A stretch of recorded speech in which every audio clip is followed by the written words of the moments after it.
موصل کے علاقے کا ایک بڑا شہر تھا۔ یہاں کے لوگ بت پرستی کرتے تھے اور کفر و شرک وغیرہ بڑے بڑے گناہوں میں مبتلا تھے۔ حضرت یونس علیہ السلام نے ان لوگوں کو ایمان لانے اور بت پرستی چھوڑنے کا حکم دیا، مگر ان لوگوں نے اپنی سرکشی کی وجہ سے اللہ کے رسول کو جھٹلا دیا اور ایمان لانے سے انکار کر دیا۔ حضرت یونس علیہ السلام نے انہیں خبر دی کہ تم لوگوں پر عنقریب عذاب آنے والا ہے۔ یہ سن کر شہر کے لوگوں نے آپس میں یہ مشورہ کیا کہ حضرت یونس علیہ السلام نے کبھی کوئی جھوٹ بات نہیں کہی ہے، اس لیے یہ دیکھو کہ اگر وہ رات کو اس شہر میں رہیں تو سمجھ لو کہ کوئی خطرہ نہیں ہے، اور اگر انہوں نے اس شہر میں رات نہ گزاری تو یقین کر لینا چاہیے کہ ضرور عذاب آئے گا۔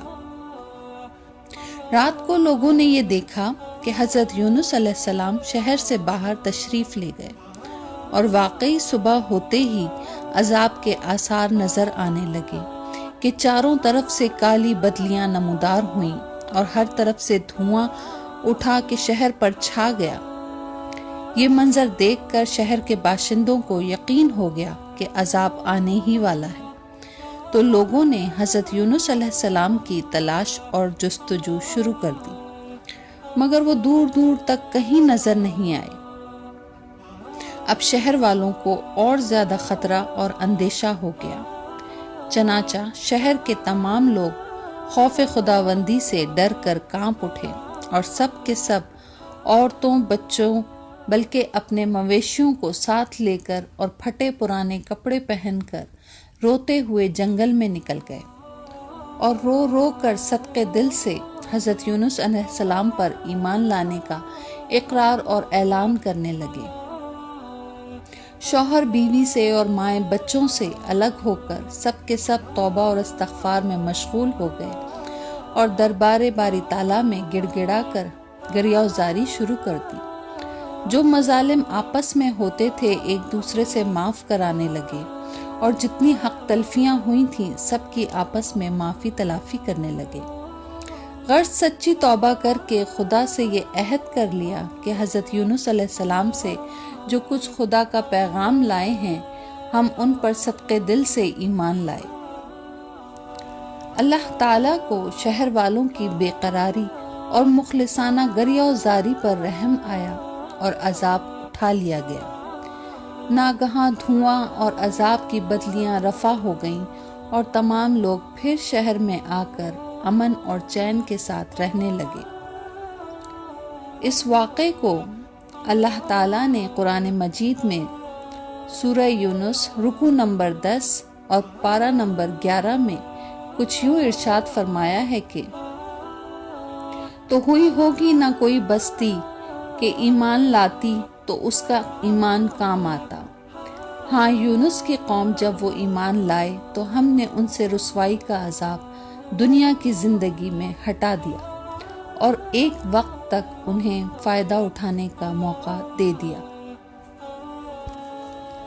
عذاب ٹل جانے کے بعد جب حضرت یونس علیہ السلام شہر کے قریب آئے تو آپ نے شہر میں عذاب کا کوئی اثر نہیں دیکھا۔ لوگوں نے عرض کیا کہ آپ اپنی قوم میں تشریف لے جائیے، تو آپ نے فرمایا کہ کس طرح میں اپنی قوم میں جا سکتا ہوں؟ میں تو ان لوگوں کو عذاب کی خبر دے کر شہر سے نکل گیا تھا، مگر عذاب نہیں آیا، تو اب وہ لوگ مجھے جھوٹا سمجھ کر قتل کر دیں گے۔ آپ یہ فرما کر اور غصے میں بھر کر شہر سے پلٹ آئے اور ایک کشتی میں سوار ہو گئے۔ یہ کشتی جب بیچ سمندر میں پہنچی تو کھڑی ہو گئی۔ وہاں کے لوگوں کا یہ عقیدہ تھا کہ وہی کشتی سمندر میں کھڑی ہو جایا کرتی ہے جس کشتی میں کوئی بھاگا ہوا غلام سوار ہو جاتا ہے۔ چنانچہ کشتی والوں نے قرعہ نکالا تو حضرت یونس علیہ السلام کے نام کا قرعہ نکلا، تو کشتی والوں نے آپ کو سمندر میں پھینک دیا اور کشتی لے کر روانہ ہو گئے۔ فوراً ہی ایک مچھلی آپ کو نکل گئی اور مچھلی کے پیٹ میں جہاں بالکل اندھیرا تھا آپ مقید ہو گئے، مگر اسی حالت میں آپ نے آیت کریمہ لا الہ الا انت سبحانک انی کنت من الظالمین کا وظیفہ پڑھنا شروع کر دیا تو اس کی برکت سے اللہ تعالیٰ نے آپ کو اس اندھیری کوٹری سے نجات دی اور مچھلی نے کنارے پر آ کر آپ کو اگل دیا۔ اس وقت آپ بہت ہی نحیف اور کمزور ہو چکے تھے۔